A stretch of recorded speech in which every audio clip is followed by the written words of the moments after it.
Raj Tarun Lavanya case ముందు నుంచి కూడా చర్చనీయాంశంగా మారిందనే చెప్పాలి. అయితే ముందు నుంచి కూడా రాజ్ తరుణ్ కి ఎవరైతే ఉన్నారో శేఖర్ భాష చాలా సపోర్టివ్ గా మాట్లాడుతున్నారన్న విషయం కూడా మనకు తెలిసింది. అయితే ప్రస్తుతం నిన్న రాత్రి ఒక ప్రముఖ ఛానల్లో ఇంటర్వ్యూ ఇస్తున్న సమయంలో ఎవరైతే లావణ్య ఉన్నారో ఒక ముగ్గురు రౌడీలను తీసుకొచ్చి అతని మీద దాడికి దిగిందనేది కూడా తెలుస్తోంది. అయితే ఇప్పుడు ఆయన హాస్పిటల్ అయితే చికిత్స పొందుతున్నారు. మరి ఆయన కండిషన్ ఏ విధంగా ఉంది, అదే విధంగా అసలు ఏం జరిగిందని తెలియజేయడానికి ఇప్పుడు మనతో పాటు రాజ్ తరుణ్ అడ్వకేట్ మధు శర్మ గారు మనతో ఉన్నారు. ఆయనతో మాట్లాడి అన్ని తెలుసుకుందాం. నమస్తే నమస్తే అమ్మ. సార్, నిన్న అసలు ఏం జరిగింది? నిన్న అంటే తను నిన్న లైవ్ షో ఒక ఛానల్లో చేస్తున్నప్పుడు, ఆంధ్రప్రభ అనేటువంటి న్యూస్ ఛానల్లో చేస్తున్నప్పుడు శేఖర్ భాష మీద దాడికి ప్రయత్నించినటువంటి కొంతమంది దుండగులు తను తీవ్రంగా గాయాల పాలు చేయడం జరిగింది. అంటే అదే తరుణంలో ఆ లైవ్ షో రన్ అవుతున్నప్పుడు లావణ్య అక్కడికి అప్రోచ్ అయ్యి ఆ స్టూడియో తలుపులను బాధడం కానీ, వెరీ ఫిల్దీ లాంగ్వేజ్, అబ్యూజివ్ లాంగ్వేజ్లో మాట్లాడుతూ తను తిట్టడం కానీ, విపరీతమైన పదజాలంతో దూషించి తను తిట్టడం జరిగింది. సో తను అప్పటి నుంచి అక్కడికి బయటికి వెళ్లకుండా కాసేపు ఆగినా కానీ వాళ్ళు కదలకపోవడంతో తనకి లేట్ నైట్ అయిపోతుంది, ఇంటికి వెళ్ళాలి అని చెప్పేసి తను బయలుదేరిన క్రమంలో తన మీద చెప్పులు విసిరేసి తన మీద దాడికి ప్రయత్నించిన తరుణంలో తను తప్పించుకోవడానికి కూడా చూశారు. కానీ తన మీద చాలా ఫోర్స్ఫుల్గా తను అటాక్ చేయించడం జరిగింది. దుండగులు అటాక్ చేశారు. సో అటాక్లో శేఖర్ భాష గాయాల పాలై హాస్పిటల్లో జాయిన్ అవ్వడం జరిగింది. అంతా తనకి ఇక్కడ మోచేతులకి, తుంటికి ప్లస్ కాలర్ బోన్ కొంచెం పెయిన్గా ఉంది. మజిల్స్ అన్ని స్ట్రెస్ అయిపోయి ఉన్నాయి. సో అతి త్వరలోనే తను మీ ముందుకు వస్తారు. ఒక టూ డేస్లో తను మళ్ళీ మీడియా ముందుకు వస్తారు. ఈ డ్రగ్స్ పైన యుద్ధాన్ని ఆపనని స్పష్టంగా కూడా తను చెప్పాడు. అంటే ఇంతకు ముందు కూడా ఒకసారి ఒక ప్రముఖ టీవీ ఛానల్లో చెప్పు విసరడం జరిగింది. ఇది రెండోసారి అతని మీద దాడి చేయడం అనేది కూడా తెలుస్తా ఉంది. అయితే దీని మీద నెక్స్ట్ స్టెప్ ఏ విధంగా తీసుకోబోతున్నారు? అంటే తను ఆల్రెడీ చెప్పాడు ఇదివరకే, నాకు ప్రాణహాని ఉందనే విషయాన్ని తను చెప్పడం జరిగింది. తనకే కాదు, తన కుటుంబానికి కూడా, తల్లిదండ్రులకు కూడా ప్రాణహాని ఉందనే విషయాన్ని తను వ్యక్తపరచడం జరుగుతుంది. తనతో పాటుగా ఈ కేసులో రాజ్ తరుణ్ తల్లిదండ్రులకు కూడా ఉంది అని చెప్పారు. అంటే ఈ డ్రగ్స్ మాఫియాని ఎండకడుతున్న తరుణంలో తన ప్రాణహాని పూర్తి స్థాయిలో ఉండి తన ప్రాణాలు కోల్పోయే పరిస్థితి కూడా ఉందని ఈ దాడి ఒక ఉదంతం, పూర్తిగా ఒక ఉదంతం. ఎందుకంటే తను చెప్తున్న మాట, విట్నెసెస్ని ఇవాళ పూర్తి స్థాయిలో తీసుకొచ్చి మనం ప్రొడ్యూస్ చేస్తున్నాం, సాక్ష్యాధారాలను సేకరించాం, ఈ స్థాయిలో పోరాటం సాగుతుంది, ఇది ఎక్కడ ప్రూవ్ అవుతుందన్న భయంతో మాత్రమే నా మీద దాడులు జరుగుతున్నాయి. సో పోలీస్ వారికి నేను పూర్తిగా సహకరిస్తాను. డ్రగ్స్ విషయంలో ఎవరెవరు ఎలా బాధితులు అవుతున్నారు, ఆడపిల్లలు ఎలా బలైపోయారు ఈ డ్రగ్స్ కేసులో అనే విషయాన్ని నేను పోలీస్ వారికి సహకరించి చూపిస్తానని చెప్పి ఆయన స్పష్టంగా చెప్తున్నాడు. ఆ తరుణంలోనే ఆయన మీద ఈ దాడి జరగడం జరిగింది. ఎప్పుడైతే లావణ్య రాజ్ తరుణ్ మీద కేసు పెట్టిందో అప్పటి నుంచి కూడా శేఖర్ భాష తనని సపోర్ట్ చేస్తూ ఉండడం జరిగింది. మరి ఇప్పుడు రాజ్ తరుణ్ ఏ విధంగా స్పందించాడు? రాజ్ తరుణ్ కూడా దీన్ని చాలా తీవ్రంగా ఖండించారండి. చాలా అంటే చాలా తీవ్రంగా ఖండించారు. సో ఇది యాక్సెప్ట్ చేసే చర్య కాదు. తను ఖచ్చితంగా దీని మీద లీగల్గా మూవ్ అవుదాం అని చెప్పి అన్నారు. ఖచ్చితంగా దీనిపైన మేము లీగల్గా మూవ్ అవుతాము. నెక్స్ట్ కోర్స్ ఆఫ్ యాక్షన్ అయితే చూస్తారు. మళ్ళీ there would be a big blow. నేను మీ ఛానల్కి అక్కడ ఉన్నప్పుడు ఒక బిగ్ బ్లో రాబోతుంది, వెయిట్ చేయండి అని చెప్పి మరి మేము బయటకు వచ్చాం. మళ్ళీ there would be big blow అండి.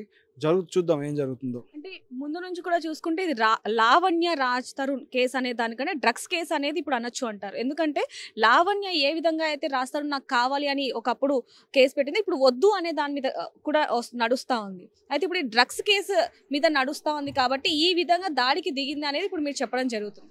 మరి రేపు పొద్దున్న రాజ్ తరుణ్కి అలాగే ఇప్పుడు ఎవరైతే ప్రీతి చరణ్ ఉన్నారో వీళ్ళ మీద కూడా దాడి జరిగే అవకాశం ఉంది అంటారు. ఖచ్చితంగా. ఇప్పుడు ఎవరైతే ఇవాళ సాక్ష్యాలు ఇస్తామని ముందుకు వచ్చారో వాళ్ళు భయపడటానికే కదా ఇవాళ శేఖర్ భాష మీద దాడులు జరిగినాయి. అంటే సాక్ష్యాలని భయపెట్టి విట్నెసెస్గా ఎవరైతే వస్తున్నారో వాళ్ళందరినీ భయభ్రాంతులకు గురిచేసి వాళ్ళు కనుక ముందుకు రాకపోతే ఇంకా వాళ్ళ ఇష్టం, వాళ్ళు ఎంత కావాలంటే అంత చేసుకోవచ్చు. ఈ డ్రగ్స్ మాఫియా వెనకాల ఉన్న వాళ్ళందరూ వాళ్ళకి కావాల్సింది వాళ్ళు చేసుకోవచ్చు. కేవలం ఇది ఏంటంటే భయభ్రాంతులకు గురి చేసో ఆపుదామని చూస్తున్నారు. బట్ శేఖర్ భాష ఒకటే స్పష్టంగా చెప్తున్నాడు, నా యుద్ధాన్ని నేను ఆపను, దానికి కావాల్సిన లీగల్ స్టెప్స్ అని తీసుకుంటాను, ఎట్టి పరిస్థితుల్లో లీగల్గానే మూవ్ అవుతాను, మీరు ఏమన్నా చేసుకోండి, నేను సహనంగా ఉంటాను, ఏం చేయాలో అది చేస్తానని చెప్తున్నారు. మీరు చూస్తూనే ఉన్నారు ఇవాళ తన మీద ఎంత అబ్యూజివ్ లాంగ్వేజ్ వాడుతున్నారో, తన కుటుంబాన్ని ఎలా తిడుతున్నారో.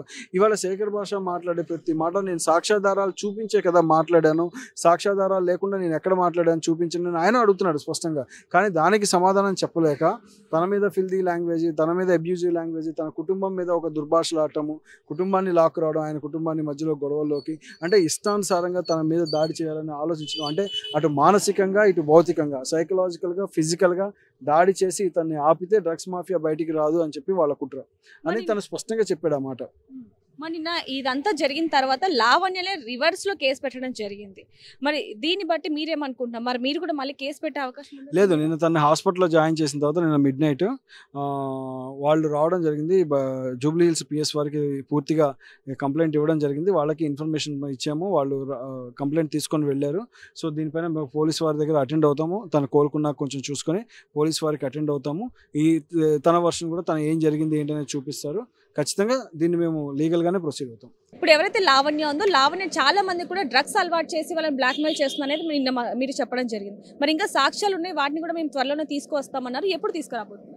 వస్తుంది, శేఖర్ భాష తొందరలోనే బయట పెడతా అన్నారు. అవి ఉన్నాయి సాక్ష్యాధారాలు, అవి ఖచ్చితంగా సెన్సిటివ్ ఇన్ఫర్మేషన్ ఉన్నాయి. సెన్సిటివ్ ఇన్ఫర్మేషన్ ఇవ్వడం వల్ల పూర్తిగా బయటికి పెట్టలేరు ఇప్పుడే.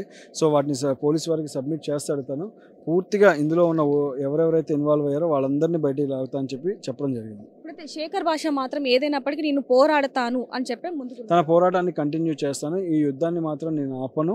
డ్రగ్ మాఫియాలో ఇరుక్కున్న వాళ్ళని కాపాడాలి. అనవసరమైన అమాయకులైన పిల్లలు బలైపోతున్నారు ఆడపిల్లలు డ్రగ్ మాఫియాలో అని తను స్పష్టంగా చెప్తుంది. ఇవాళ కొన్ని ఛానల్స్ కానీ కొంతమంది కానీ ఒక సెట్ ఆఫ్ మీడియా కానీ అడుగుతున్నారు ఆడపిల్ల పైన పోరాటం సాగిస్తున్నారని.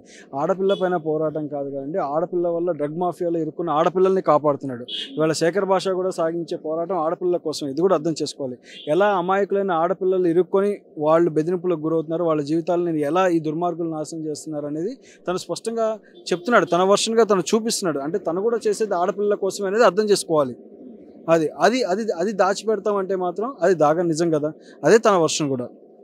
ఏదైనప్పటికీ దాడి జరిగినా కూడా నేను పోరాడతాను. ఎవరైతే లావణ్య వల్ల బాధింపబడి ఉన్నారో వాళ్ళందరినీ కూడా నేను బయటకు తీసుకొచ్చి ప్రూఫ్లా చూపిస్తాను.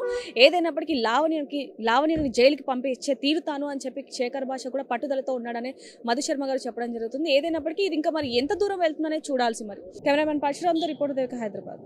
మరిన్ని వీడియోస్ కోసం ఛానల్ ని సబ్స్క్రైబ్ చేయండి. లేటెస్ట్ అప్డేట్స్ కోసం వాట్సాప్ ఛానల్ ని ఫాలో చేయండి. అండ్ లింక్ డిస్క్రిప్షన్ లో ఉంది.